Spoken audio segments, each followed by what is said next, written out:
So I took up drinking coffee. Why hasn't anyone told me? Seriously? Like this? I said to her, do you want a coffee? And she said, yeah, I have a coffee. She goes, I have an ice long black. Now, I don't know what the difference is. I think the long black, the ice, has more of a kick to it. Well, I mean, anything could happen. Anything, first base, second base, regardless. Oh, no. Not under your watch, you know? God, at the Dodgers. Oh, God. What I'm trying to say here is how you parent now, you will see those results of when your kids are parents, whether you realise it or not.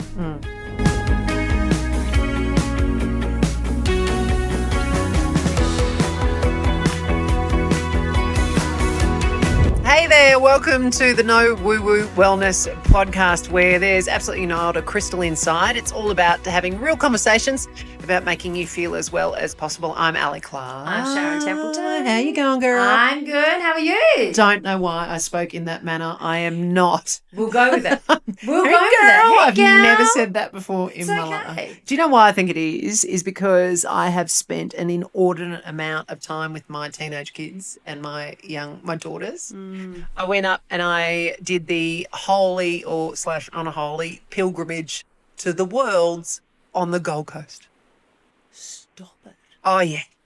Yeah. And as I'm a control enthusiast, if I'm forking out a lot of money to go to, Dream World or Movie World or whatever, I want to make sure that we are getting value for money and enjoying the hell out of every single moment of our time.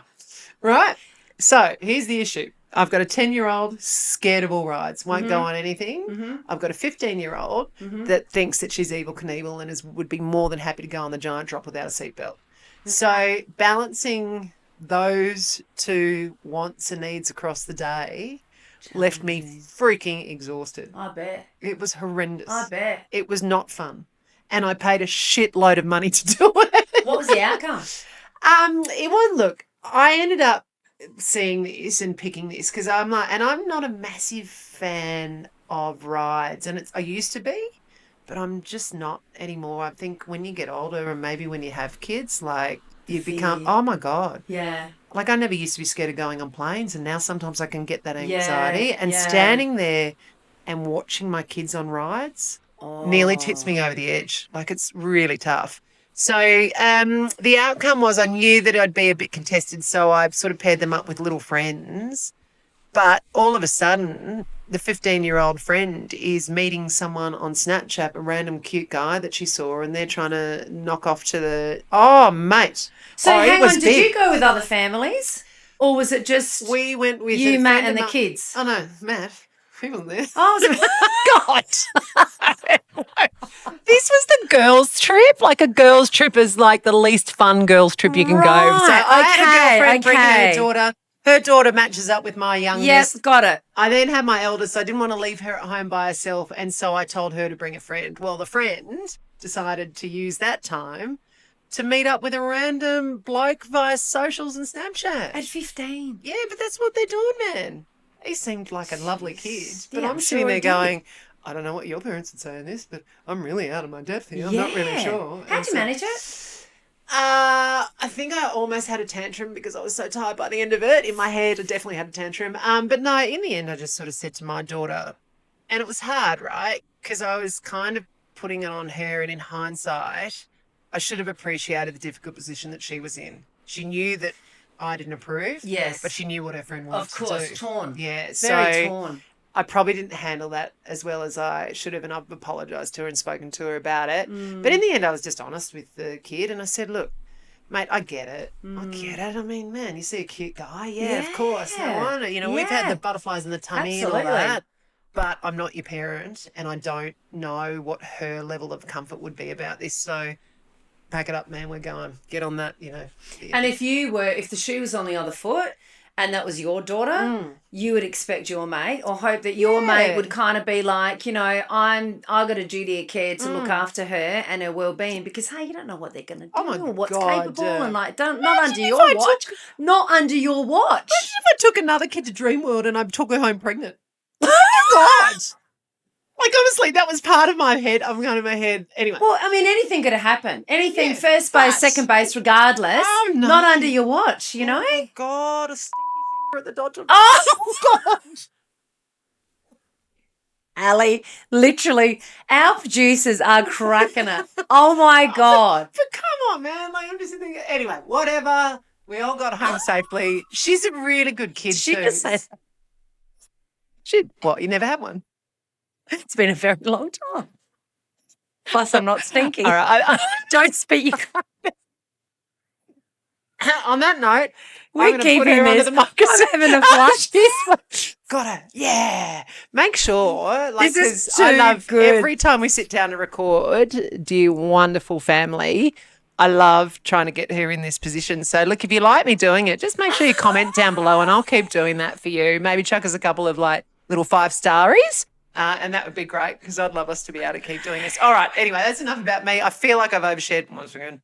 Next, we're coming to you about something that you are actually doing right now that I am not, and I'm terrified at. So stick around. All right. You are listening to the No Woo Woo Wellness podcast. As you can probably tell, she's the cool one out of us. Should we let them know what's happened? So I took up drinking coffee. Why hasn't anyone told me? It makes me like this. Seriously. We just gave Ali. And I said to her, do you want a coffee? And she said, yeah, I have a coffee. She goes, I have an ice long black. Now, I don't know what the difference is. I think the long black, the ice, has more of a kick to it. Is it when it gets cold, does it get like dynamite or something? It's like, get those ice curves in and Well, I'm only asking for that She's because on I've only fire started today. drinking coffee because of espresso martini, so that's the closest I can get. Yeah, well, you know, that's and it's ice too. Talk to me. Yes. Because we wanted to actually set aside some time today to talk about parenting adult children. For those, welcome along. You might just be joining us. I've got a 15, a 13 and a 10-year-old.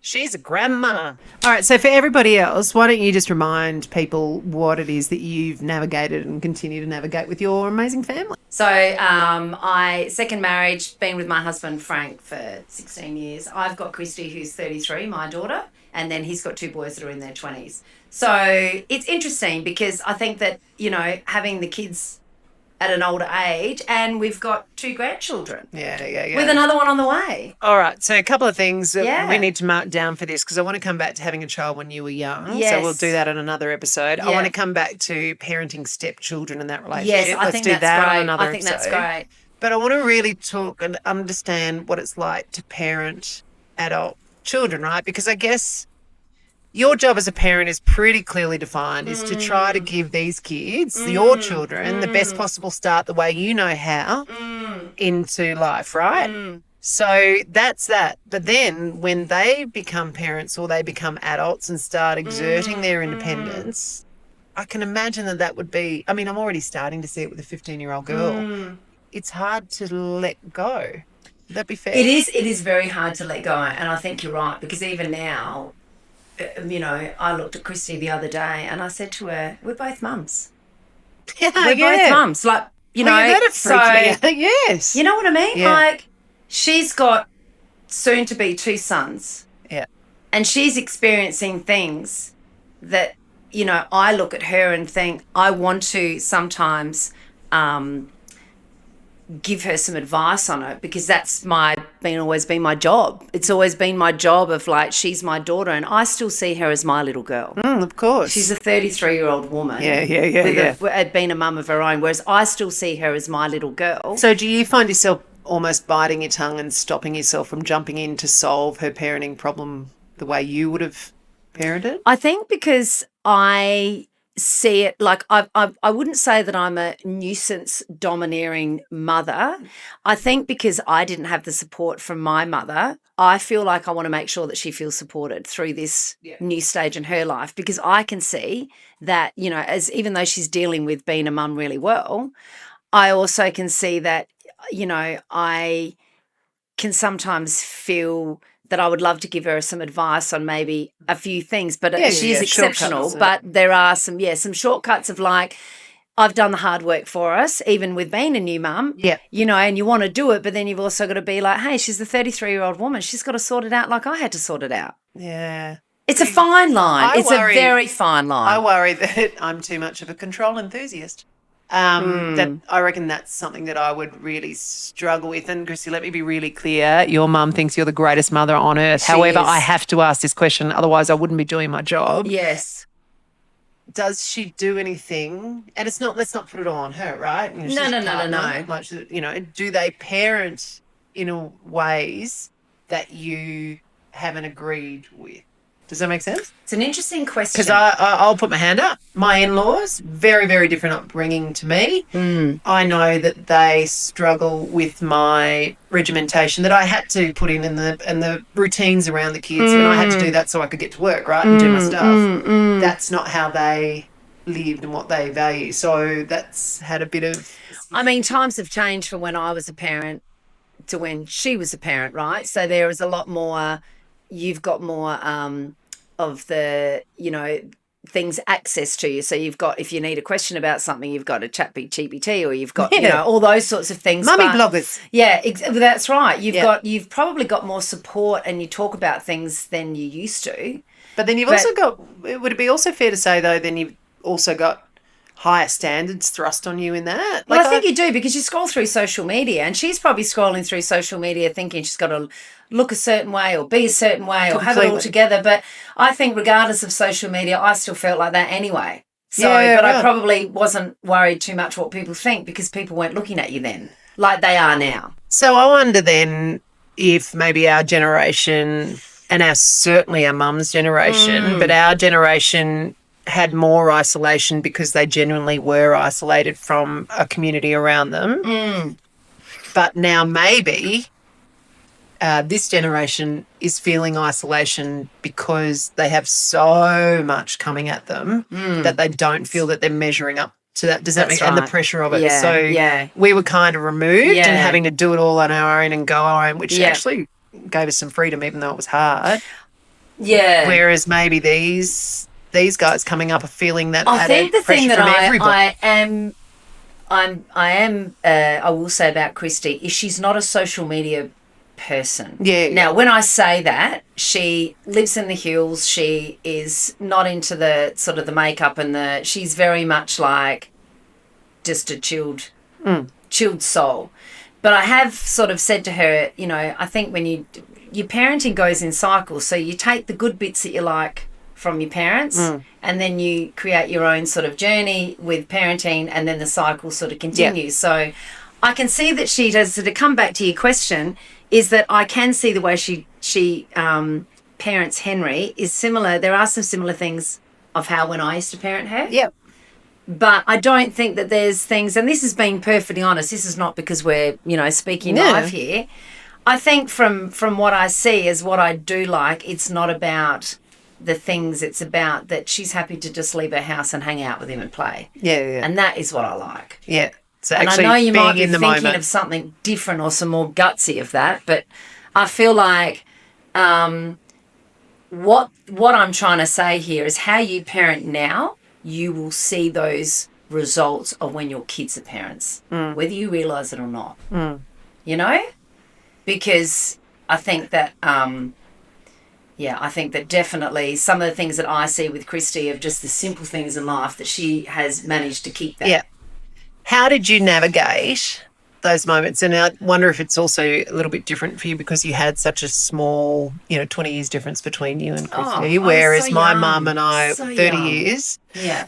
How did you navigate helping her find her independence as she comes into adulthood when, as a caregiver, like you're trying to give them yeah, right. She watched me. I was the sole parent from the age of when she was 10 months old.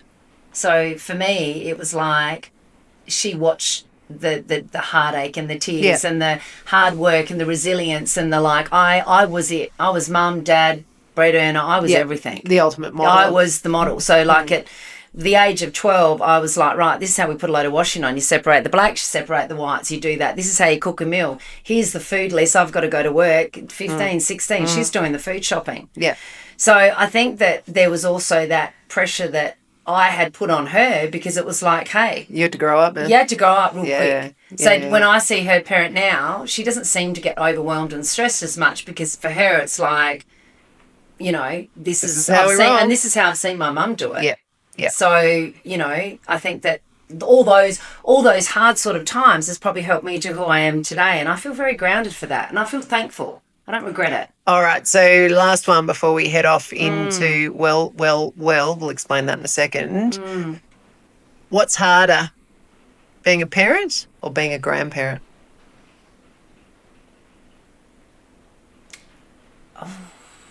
Well, they've both got their challenges, haven't they? I think being a parent is that you are 24/7. There's no break. When you're a grandparent, you can hand them back.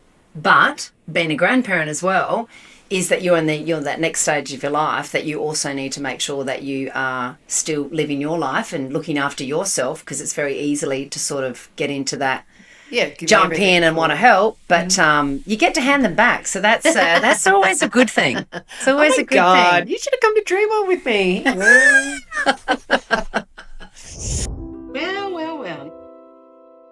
Okay, here it is. Well, when we come towards the end of the show, we like to give you some things that we've done in our lives or we've found that might actually help you feel better about yours, if that makes sense. It's fair to say she normally comes with the real gear. I skirt around the edges of this. I'm going with one. Are you ready? Go for it. Google Translate. Okay. So good. We've got a Japanese exchange student. Oh, yeah, you have too. The poor little darling has not known what's hit her. Oh. Number one, like, she is such cute, lovely, polite little poppet, and she is all of a sudden been thrust into our family. How'd that come about? My daughter did Japanese, and so she went and stayed with her family. So good. Yeah. So good. How long is she staying with you for? A week, a bit over a week, which, so we're busily finding koalas and, you know, walking through trees and, you know, because obviously culturally so different. See, a kangaroo and a koala. And her English is not great. Vegemite. My daughter, disappointingly, her Japanese is also not great, which, you know, makes me want to rethink school fees.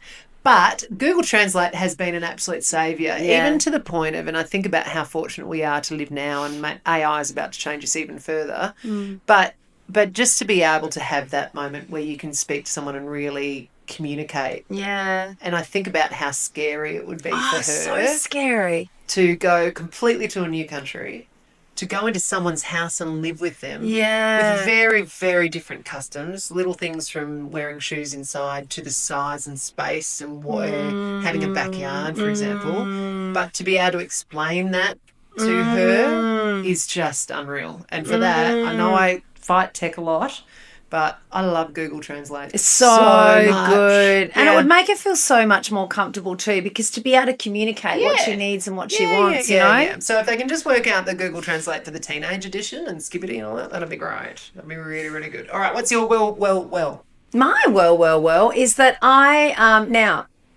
love acupuncture. I do it once a month. It's my time to be still. I sit, I be, and I love it. What do you love about it? Because the whole idea of sticking needles into me freaks me out.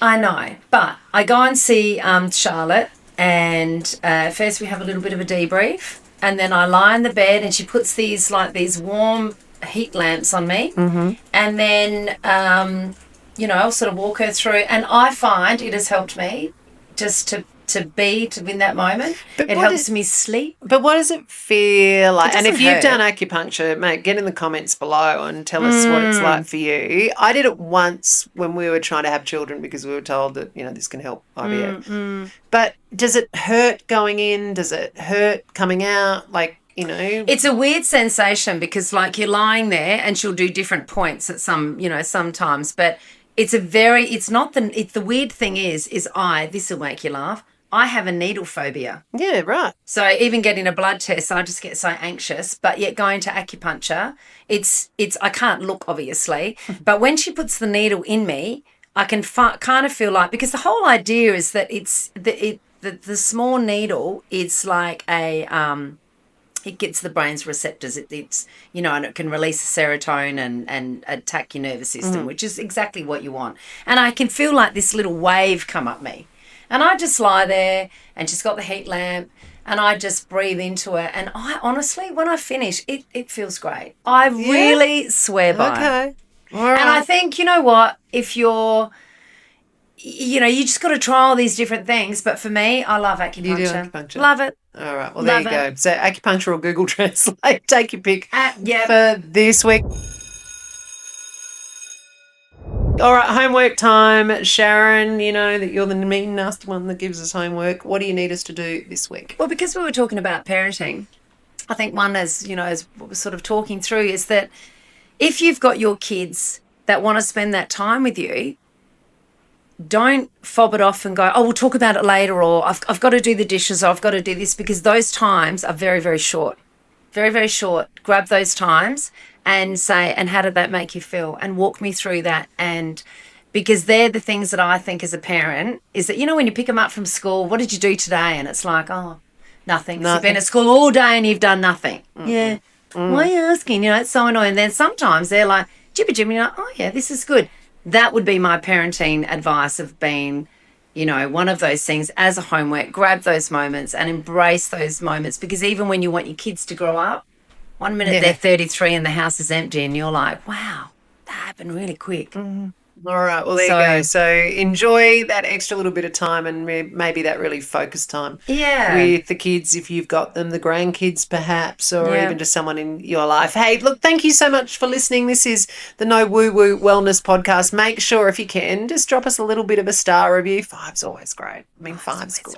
Really good. But more importantly, like, just jump in the comments. We'd love to hear from you. So, and until next time, see you later. Be well.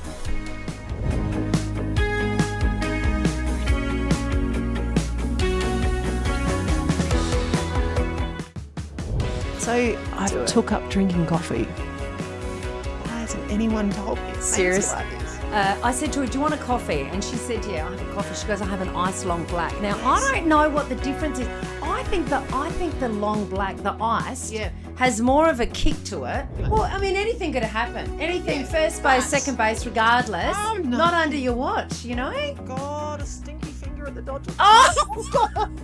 What I'm trying to say here is how you parent now, you will see those results of when your kids are parents, whether you realise it or not.